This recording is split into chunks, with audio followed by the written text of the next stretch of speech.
Hello everyone. तो previous session को हम लोग आगे कंटिन्यू कर रहे हैं।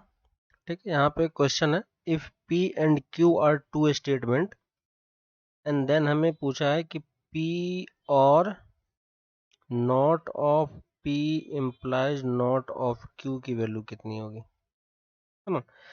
तो यहाँ पे अगर ऑप्शन हम चेक करें तो ऑप्शन में हर एक ऑप्शन में एंड और के टर्म्स में दिया हुआ है। ठीक है, मैक्सिमम एंड के टर्म्स में है। तो ये जो इम्प्लीकेशन का साइन है, इम्प्लीकेशन के साइन को हमें हटाना होगा, है कि नहीं। और हमें पता है कि P इम्प्लाइज Q को हम क्या लिख सकते हैं, एंड और के टर्म में। तो ये नॉट ऑफ P और Q आता है ना। तो इसके जगह पे मैं ये चीज प्लेस कर रहा हूँ। तो P और नॉट ऑफ, इसके जगह पे क्या आ जाएगा। और यहाँ पे देखो नॉट Q ऑलरेडी लिखा हुआ है, तो P इम्प्लाइज नॉट Q क्या हो जाएगा, नॉट P और नॉट Q, है ना। तो इसके जगह पे क्या लिख देंगे, नॉट P और नॉट Q। ठीक है, और बाहर में एक और नॉट लगा हुआ है, तो जब इसके साथ होगा तो डी मॉर्गन्स लॉ यहाँ पे लगा सकते हैं। तो ये क्या बन जाएगा, P एंड Q। ठीक है, P और P and Q, P and Q जो होता है वो P का ही एक पार्ट होता है। ठीक है, और P के साथ अगर इसको और करेंगे तो ये सिंपली किसके इक्वल हो जाएगा, और P के इक्वल हो जाएगा, है ना। तो कौन सा ऑप्शन मैच कर जाएगा, बी ऑप्शन हम यहाँ पे टिक कर सकते हैं। ठीक है, नेक्स्ट क्वेश्चन पे आते हैं। नेक्स्ट है हमारे पास, the coordinates of the orthocentre of a triangle that has coordinate of the midpoint of its sides are 0 0 1 2 -6 2 3। ठीक है, तो इसको अगर मैं कोऑर्डिनेट एक्सिस पे ही प्लॉट करके देखें, ठीक है, क्योंकि पॉइंट्स हमें दिया हुआ है, तो कोऑर्डिनेट एक्सिस पे थोड़ा सा एक बेटर पिक्चर क्लियर होगा। ठीक है, तो एक पॉइंट तो हमारा ओरिजिन पे ही है कि नहीं।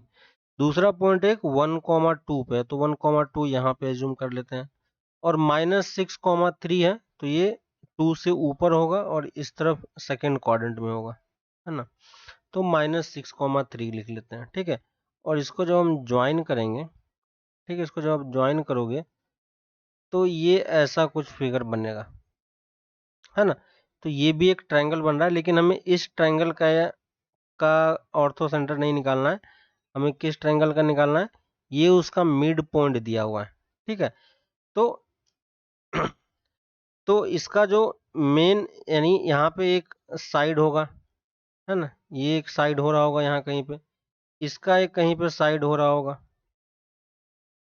ठीक है, अगर इसको ज्वाइन करें तो इसका एक साइड हो रहा होगा और इसका एक साइड यहाँ पे इस तरीके से बन रहा होगा। ठीक है, तो अप्रोक्सीमेट एक रफ स्केच मैंने ड्रॉ किया है, जहाँ पे आप देख सकते हो कि जो हमारा ट्रायंगल होगा वो कुछ इस तरीके का ABC ट्रायंगल होगा, है ना। और उसके अंदर में ये उसके मिड पॉइंट्स हैं, ये सारे उसके क्या हैं, मिड पॉइंट्स हैं। ठीक है, तो एक चीज तो हमें पता है कि अगर हम दो ट्रायंगल के किसी भी दो साइड के मिड पॉइंट को अगर हम ज्वाइन करते हैं तो वो थर्ड साइड के पैरेलल हो जाती है कि नहीं। और उसका हाफ भी होता है, ये प्रॉपर्टी हमने पढ़ा था पहले। ठीक है, तो क्या होता है property, if the midpoints of two sides of a triangle is joined, then that will be parallel to the third side and half in the length of third side, है ना, length of the third side. तो third side के वो parallel भी होगा और उसके half length का भी होगा। ठीक है, तो जैसे अगर इस ट्रायंगल की बात करें, ठीक है, इसका अगर मैं नाम दे दूं तो ये अगर L हो गया, ये M हो गया और ये N हो गया। ठीक है, तो MN जो होगा वो क्या होगा, AB के पैरेलल होगा और इसके लेंथ का क्या होगा, हाफ हो जाएगा, है कि नहीं। यहां से देखोगे तो ये लेंथ और ये लेंथ आपस में क्या होंगे, इक्वल होगा। वैसे ही इस साइड की बात करें अगर, तो ये वाला जो साइड है LM, ये किसका होगा, AN के इक्वल होगा, है कि नहीं। वैसे ही ये वाला साइड अगर आप देखोगे तो ये थर्ड साइड है, ये किसके इक्वल होगा, बी एम के इक्वल होगा, है ना। तो इस तरीके से हम इक्वल निकाल सकते हैं।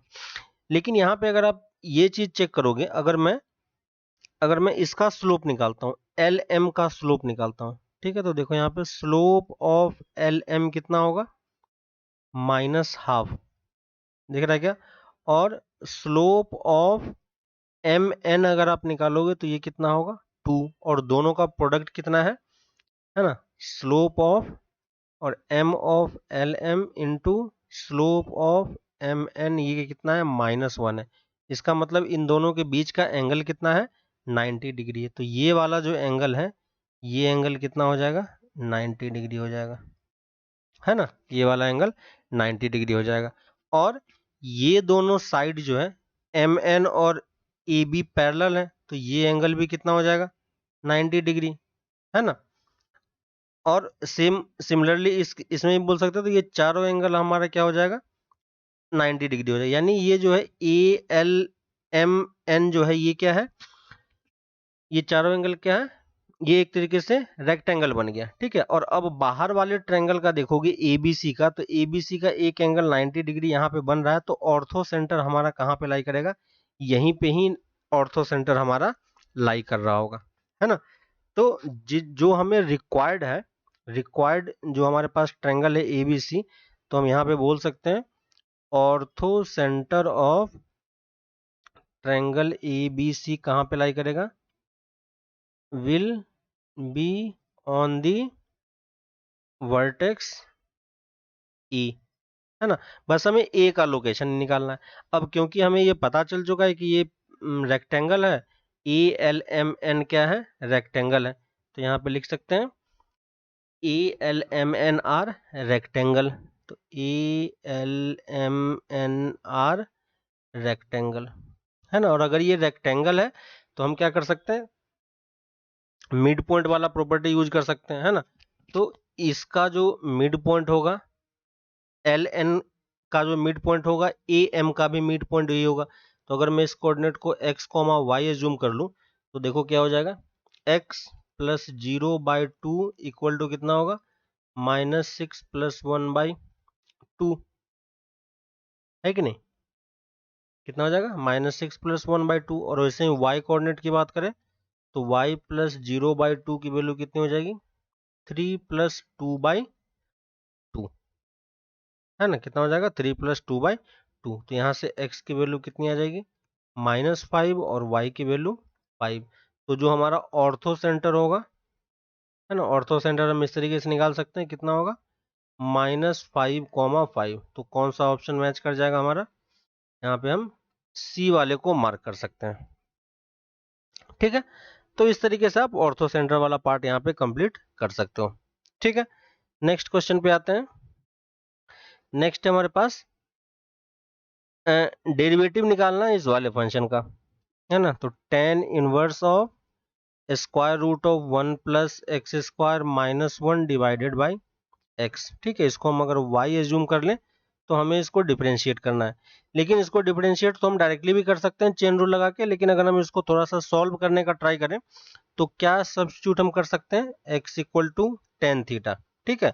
तो ये क्या बन जाएगा, tan inverse of 1 + tan² theta -1 square root के साथ डिवाइडेड बाय tan थीटा, है ना। तो ये वाला पार्ट कितना हो जाएगा, tan inverse of sec theta -1 upon tan theta, ठीक है।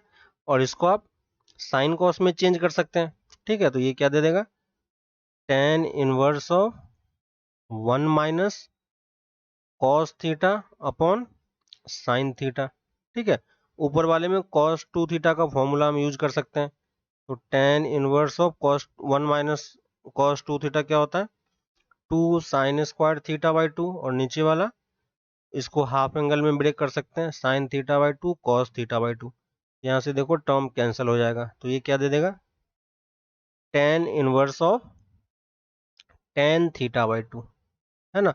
और ये वैल्यू कितनी हो जाएगी, थीटा/2। तो y की वैल्यू हम कितने लिख सकते हैं, थीटा/2। लेकिन थीटा को अगर फिर से हम x में कन्वर्ट करें तो यहाँ से हम लिख सकते हैं है ना, तो थीटा कितना हो जाएगा, tan इनवर्स x, तो half of tan inverse x, है ना। तो अब जो हमारा y बन चुका है वो एक सिंपल सा फंक्शन बन चुका है जिसका डेरिवेटिव निकालना इजी है। तो dy by D x x के रिस्पेक्ट में ही हमें निकालना था, तो ये कितना हो जाएगा, half of 1 plus x square. ठीक है, तो कौन सा ऑप्शन मैच कर जाएगा, ए ऑप्शन आप यहाँ पे मार्क कर सकते हो। ठीक है, नेक्स्ट क्वेश्चन पे आते हैं। नेक्स्ट क्वेश्चन है हमारे पास, sum of the square of all the integral value of a which the inequality this is satisfy for all x belong to 1 to 2।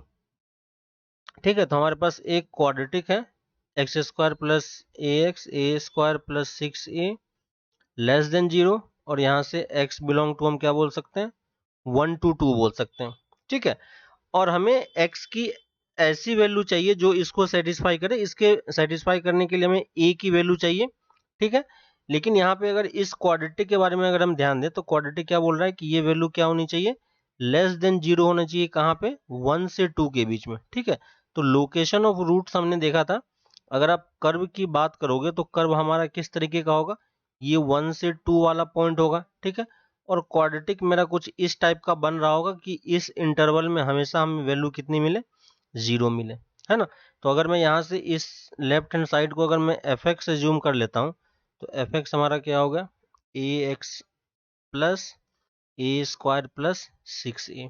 ठीक है, और इस ग्राफ के बेसिस पे हम ये बोल सकते हैं कि डिस्क्रिमिनेंट इसका कितना होगा, इसका डिस्क्रिमिनेंट कितना होगा, ग्रेटर देन 0 होगा, है कि नहीं। फर्स्ट कंडीशन तो हम ये चेक कर सकते हैं। दूसरी कंडीशन, इस पॉइंट पे फंक्शन की वैल्यू कितनी होगी, इस पॉइंट पे फंक्शन की वैल्यू नेगेटिव होगी, है ना। तो हम ये बोल सकते हैं कि एफ ऑफ 1 की वैल्यू कितनी होगी, लेस देन 0 होगी, है कि नहीं। और इक्वल टू का भी साइन आप लगा सकते हो, अगर ये कर्व यहाँ से ऐसे पास कर रहा हो तो इक्वल टू भी हो सकता है। और तीसरी कंडीशन, एफ ऑफ 2 की वैल्यू भी हम लेस देन इक्वल टू 0 बोल सकते हैं। ठीक है, तो ये 3 कंडीशन हमें यूज करनी है ना। तो पहले हम लोग डी चेक कर लेते हैं। ठीक है, तो डी कितना होगा, यहाँ से डी हमारा क्या होना चाहिए, ग्रेटर देन 0। तो फर्स्ट वाला कंडीशन चेक करते हैं, डी क्या हो जाएगा, b square minus 4a into c, है ना। और ये क्वांटिटी क्या होनी चाहिए, ग्रेटर देन 0। तो यहाँ से कितना हो जाएगा, -3 स्क्वायर प्लस 6a की वैल्यू ग्रेटर देन 0, और 3a इंटू ए माइनस 2 क्या होना चाहिए, लेस देन 0, है ना। सॉरी, यहाँ पे ये माइनस हो जाएगा, एक मिनट। तो इसको जब मल्टीप्लाई करेंगे तो कितना होगा, ए स्क्वायर माइनस 4a स्क्वायर। ठीक है, और यहाँ पे कितना देगा ये, प्लस सॉरी माइनस 24a, है ना, और ये ग्रेटर देन 0। यहाँ से कितना हो जाएगा, 3a स्क्वायर प्लस 24a की वैल्यू क्या हो जाएगी, लेस देन 0, है ना। और यहाँ से 3a कॉमन ले लोगे तो a प्लस 8 की वैल्यू क्या हो जाएगी, लेस देन 0। तो यहाँ पे -8 होगा, ये 0 होगा। तो हमारा जो a लाई करेगा वो कहाँ से कहाँ तक लाई करेगा, 0 से -8 के बीच में। ठीक है, तो ये हमारा फर्स्ट कंडीशन हुआ। ठीक है, दूसरे कंडीशन पे आते हैं। दूसरा कंडीशन हमारा क्या है, एफ ऑफ 1 की वैल्यू क्या होनी चाहिए, लेस देन 0। तो F of 1 less than equal to 0। तो एफ ऑफ 1 जब कैलकुलेट करेंगे तो x के जगह पे 1 आ जाएगा, तो कितना हो जाएगा, 1 plus a square plus 6a की वैल्यू क्या होनी चाहिए, लेस देन इक्वल टू 0, है ना। तो ये कितना बन जाएगा, a square plus 7a plus 1 less than equal to 0। ठीक है, इसका हम रूट्स निकाल सकते हैं। तो जो इसका a होगा वो रूट्स के बीच में लाई करेगा।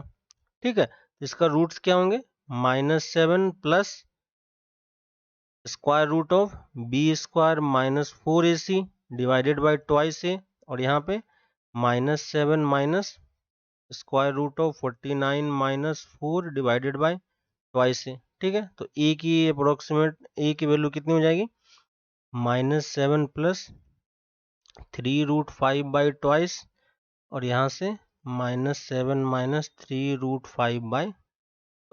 ठीक है, तो ये हमारे पास दूसरी कंडीशन आई दूसरे वाले इक्वेशन से। ठीक है, थर्ड पे आ जाते हैं। थर्ड हमारा क्या होना चाहिए, f(2) की वैल्यू <<0 ठीक है, और f(2) जब कैलकुलेट करोगे तो वो कितना आ जाएगा, a² प्लस 8a प्लस 4 की वैल्यू <0 है ना। यहां से आप क्या बोल सकते हो, <0, यहां से ये चीज आ जाएगी। ठीक है, अब यहां से फिर से a की वैल्यू क्या हो जाएगी, a की वैल्यू क्या हो जाएगी, (8 plus minus b² -4ac divided by twice. ठीक है, प्लस वाला साइन यहाँ पे ले लेते हैं और माइनस वाला साइन यहाँ पे, तो -8 √64 -16 है। ठीक है, तो a की वैल्यू यहाँ से कितने किसके बीच में लाई करेगी, -4 प्लस 2√3 और -4 माइनस 2√3। ठीक है, तो ये हमारे पास तीन इनइक्वालिटी आ गई। ठीक है, और हमें करना क्या है, इन तीनों इनइक्वालिटी का इंटरसेक्शन लेना है। ठीक है, क्या करेंगे हम, तीनों इनइक्वालिटी का इंटरसेक्शन लेंगे, है ना। तो इंटरसेक्शन ऑफ 1 2 एंड 3।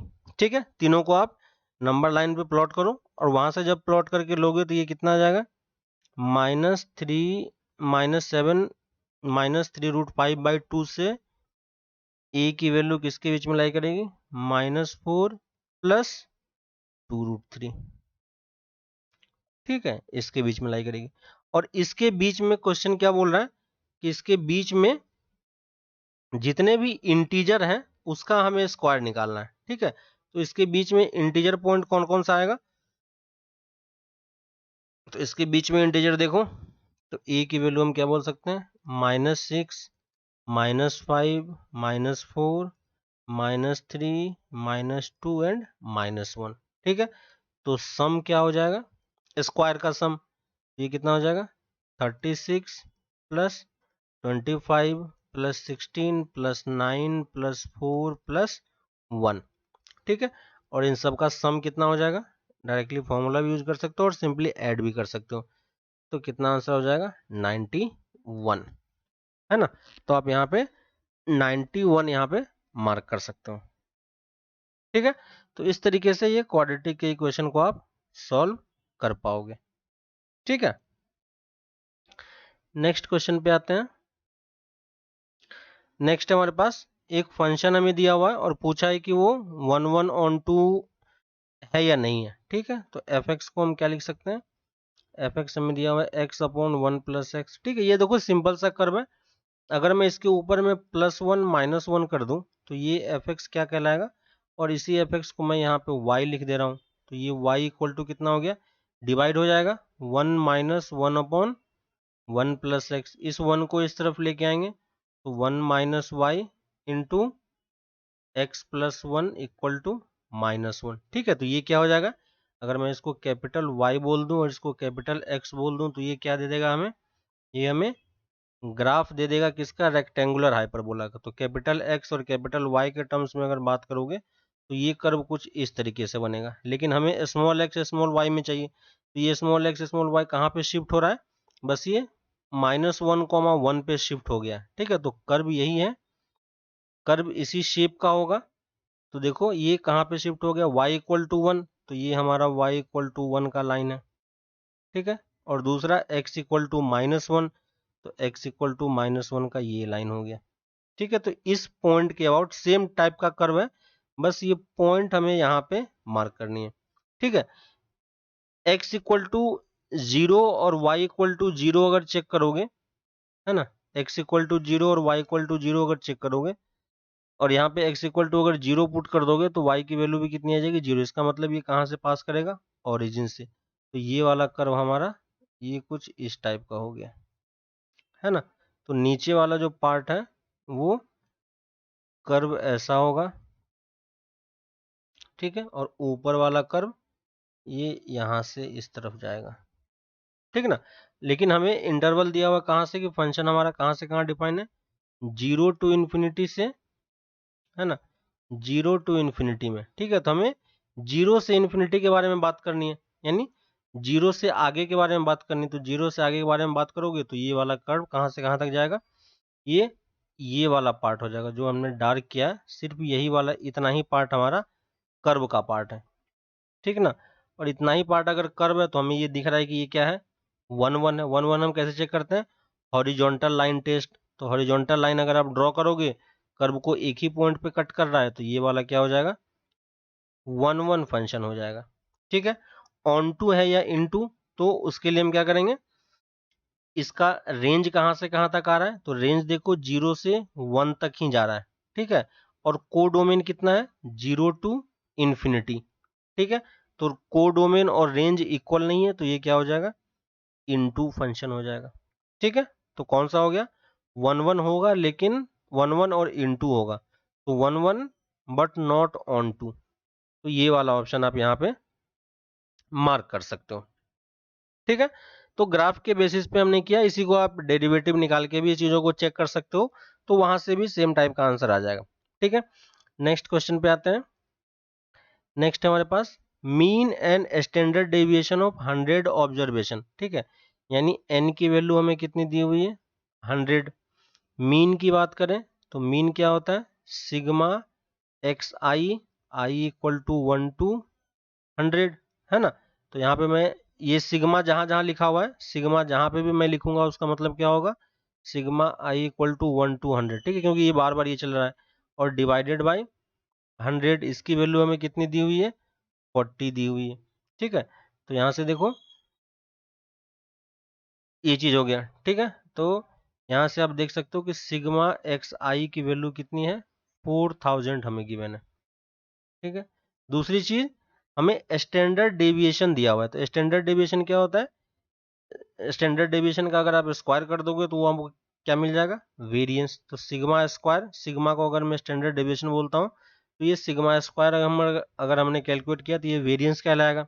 ठीक है, तो इसकी वैल्यू कितनी होगी, ये कितना हो जाएगा, 1/n इंटू सिग्मा एक्स आई का स्क्वायर माइनस एक्स बार के स्क्वायर का होल स्क्वायर, है ना। ये हमारा नॉर्मल फॉर्मूला होता है। और देखो सिग्मा स्क्वायर की वैल्यू कितनी हो जाएगी, 5.1 का होल स्क्वायर, है ना। तो ये लेफ्ट हैंड साइड में आ गया 5.1 का whole square equal to n की वैल्यू 100 है, सिग्मा एक्स आई स्क्वायर हम निकालना है, और ये कितनी हो जाएगी, 40 का स्क्वायर।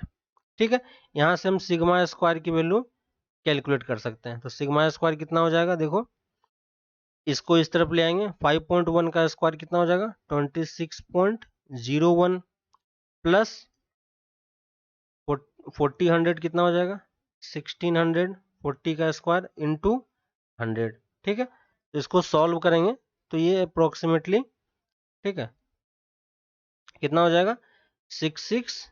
यहाँ से आप इसको देख सकते हो, और इसमें 100 से मल्टीप्लाई हो रहा है, तो ये फाइनली कितना दे देगा, 162601। तो ये हमारे पास सिग्मा स्क्वायर की वैल्यू आ गई।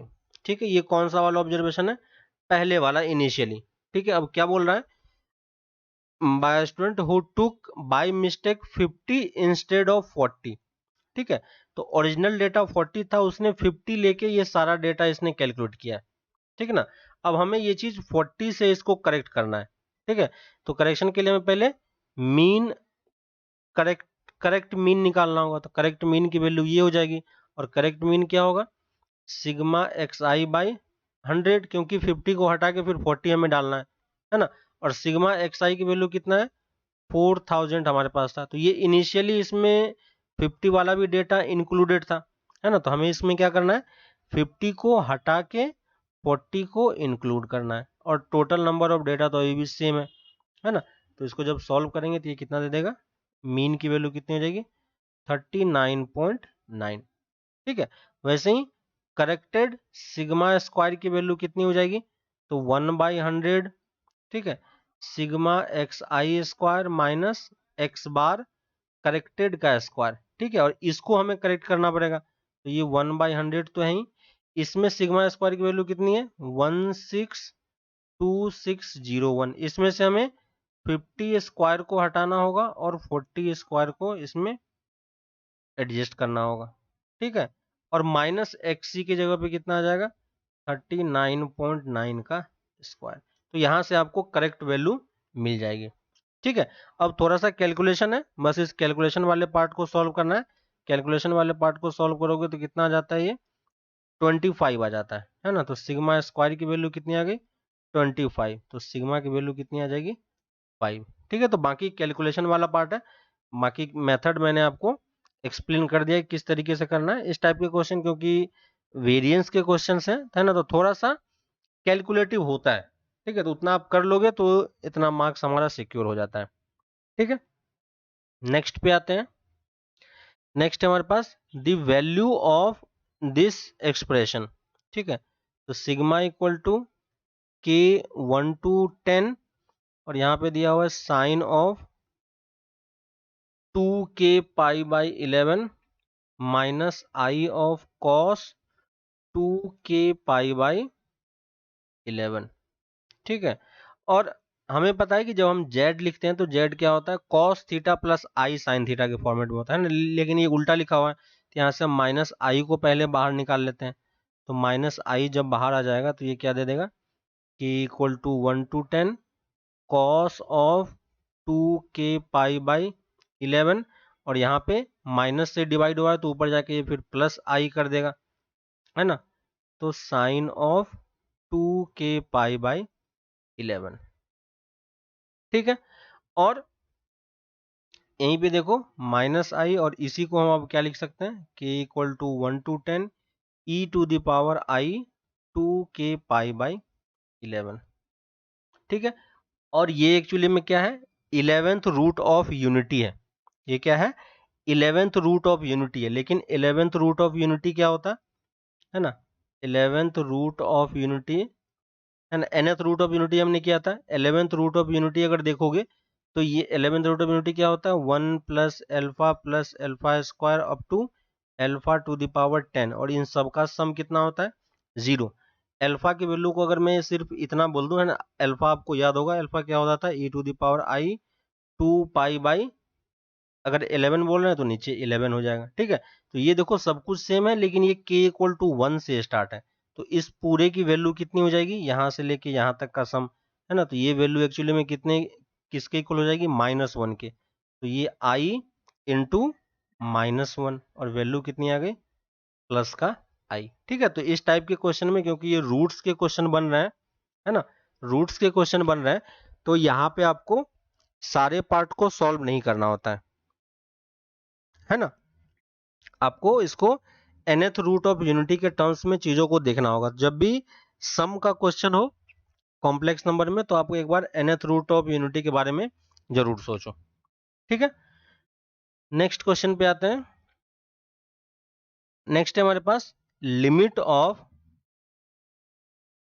Of n tending to infinity sigma r equal to 1 to 4n, ठीक है। और यहाँ पे root n divided by root r into 3 root r plus 4 root n whole square, ठीक है। ये चीज हमें दिया हुआ है। तो ये किसका क्वेश्चन है, ये है एक्चुअली में जो लिमिट एज ए सम का क्वेश्चन था, ये उसी का रिवर्स प्रोसेस वाला पार्ट है, ठीक है।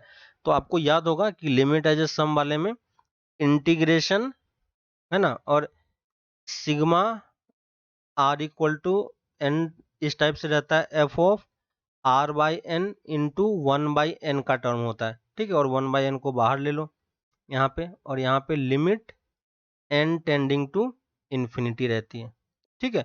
इस 1 बाई एन को मैं यहाँ पे बाहर ले लेता हूँ, है ना। इस टाइप का फॉर्मेट अगर होता है तो इसको हम इंटीग्रेशन में कन्वर्ट कर सकते हैं, है ना। 0 to 1 में याद होगा आपको, जहां जहां पे r बाई एन का टर्म जनरेट होगा उसको हम किससे रिप्लेस करेंगे x से, 1 बाई एन वाले टर्म को हम dx से रिप्लेस करेंगे, ठीक है। और ये सिग्मा का साइन किस में कन्वर्ट हो जाएगा इंटीग्रेशन में।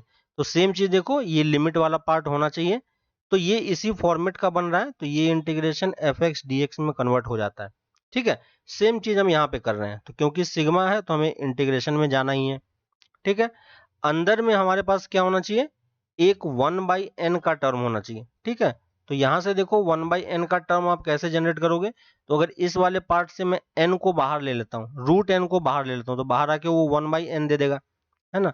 तो यही लिमिट किस में कन्वर्ट हो जाएगा, limit n tending to infinity r equal to 1 to n। हमने क्या किया, नीचे वाले टर्म से देखो रूट n को बाहर निकाला, तो रूट n का स्क्वायर बाहर आ जाएगा, तो ये 1/n बाहर आ जाएगा। ठीक है, ब्रैकेट के अंदर में देखो कितना आएगा, 3 टाइम्स रूट r/n प्लस 4, दिख रहा है क्या, ये कितना हो जाएगा,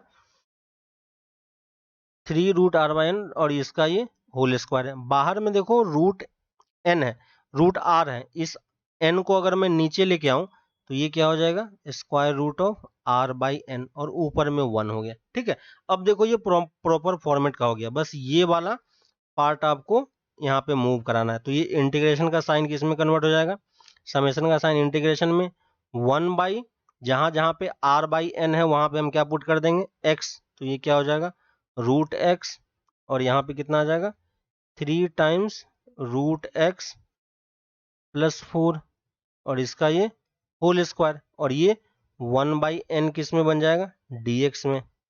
लिमिट कहां से कहां तक होगी, तो r/n की वैल्यू है, r की लोअर लिमिट कितनी है 1, है ना, तो r की वैल्यू अगर 1 हो जाएगी तो ये 1/n हो जाएगा, और limit n tending to infinity पे ये क्या दे देगा 0।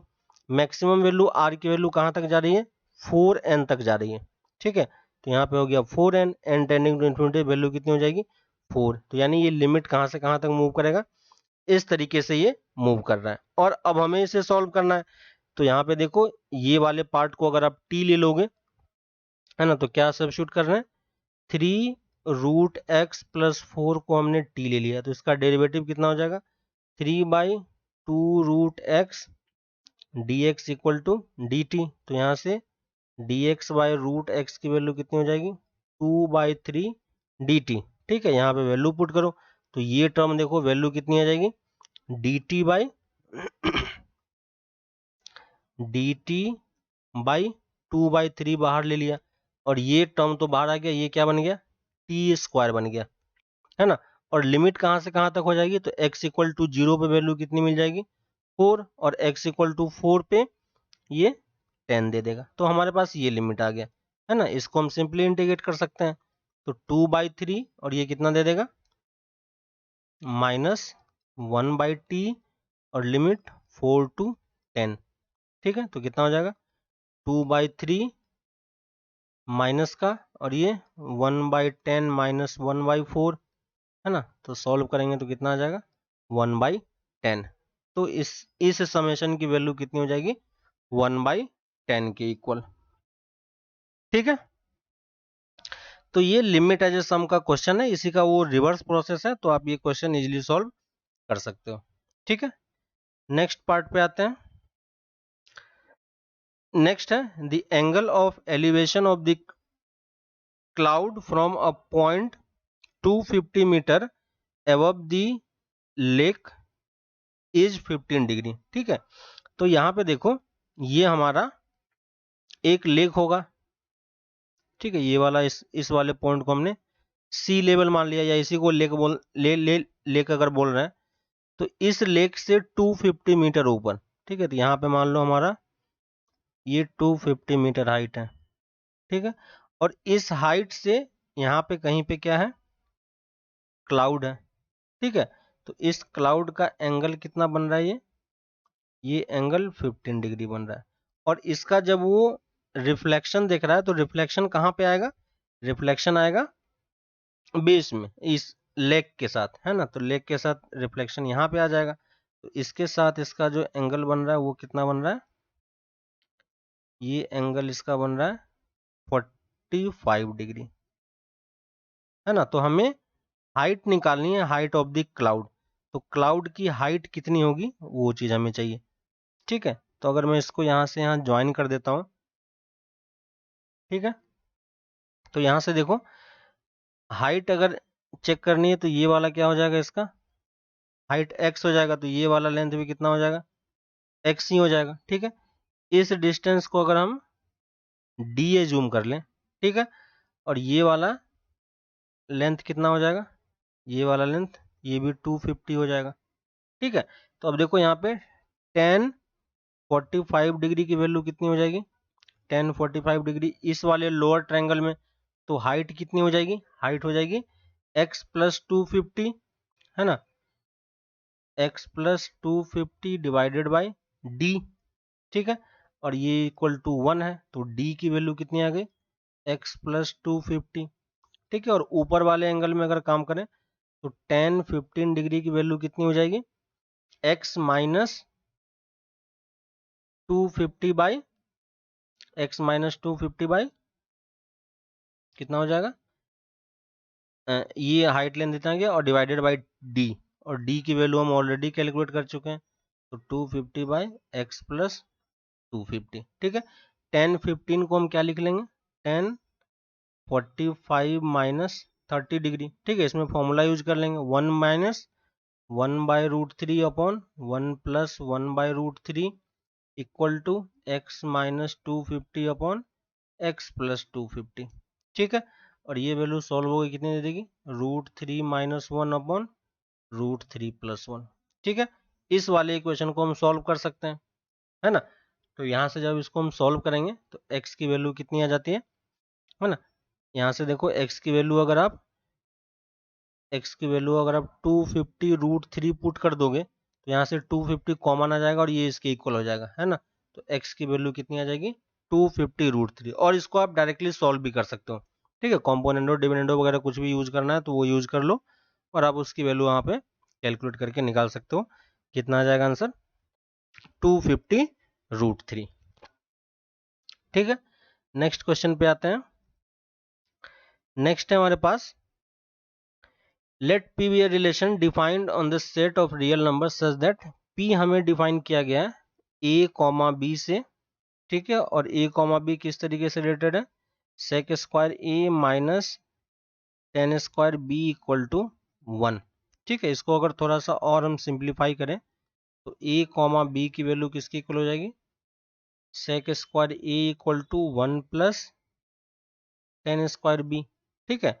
और p को हम क्या लिख पाएंगे, a कॉमा b और ये sec square a equal to sec square b, ठीक है। तो ये हमारे पास रिलेशन है।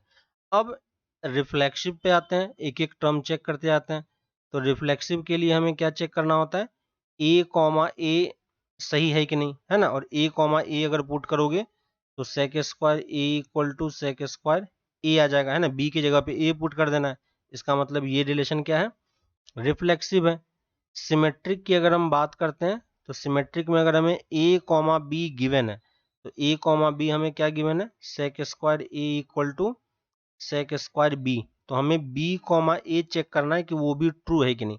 तो a और b को अगर इंटरचेंज करोगे तो ये क्या दे देगा, sec square b equal to sec square a, तो ये स्टेटमेंट भी ट्रू होगा, इसका मतलब ये सिमेट्रिक भी है ना। और ट्रांजिटिव की अगर बात करें तो ट्रांजिटिव के लिए a कॉमा बी अगर एग्जिस्ट कर रहा है तो a कॉमा बी अगर एग्जिस्ट करेगा तो हम क्या लिख सकते हैं, sec square a equal to sec square b comma c अगर एग्जिस्ट कर रहा है c sec square b equal to sec square c, तो क्या a कॉमा c एग्जिस्ट करेगा कि नहीं, ठीक है। तो यहाँ से देखो a b के sec स्क्वायर a इसके इक्वल है, ये इसके इक्वल है, तो हम बोल सकते हैं कि ये इसके इक्वल है, तो हम इसको ये भी लिख सकते हैं, है ना, sec स्क्वायर c। इसका मतलब ये क्या है, ट्रांजिटिव है। और जो रिफ्लेक्सिव सिमेट्रिक ट्रांजिटिव तीनों होता है उसको हम क्या बोलते हैं, इक्विवेलेंस रिलेशन, ठीक है। तो ये कौन सा ऑप्शन हो जाएगा यहाँ पे, इक्विवेलेंस रिलेशन आप यहाँ पे मार्क कर सकते हो, ठीक है। तो अभी के लिए हम इसको यहीं पे रखते हैं, फिर आगे की क्लास में हम इसको आगे इसी क्वेश्चंस को आगे कंटिन्यू करेंगे। तब तक आप जो भी क्वेश्चन है आप प्रैक्टिस करते रहो, ठीक है। और कुछ भी डाउट आता है तो वो आप पूछ सकते हो, ठीक है। तो हम इसको फिर आगे नेक्स्ट क्लास में कंटिन्यू करेंगे, तब तक आप क्वेश्चंस वगैरह प्रैक्टिस करते रहो, ठीक है। तो मिलते हैं आगे क्लास में, चलो बाय।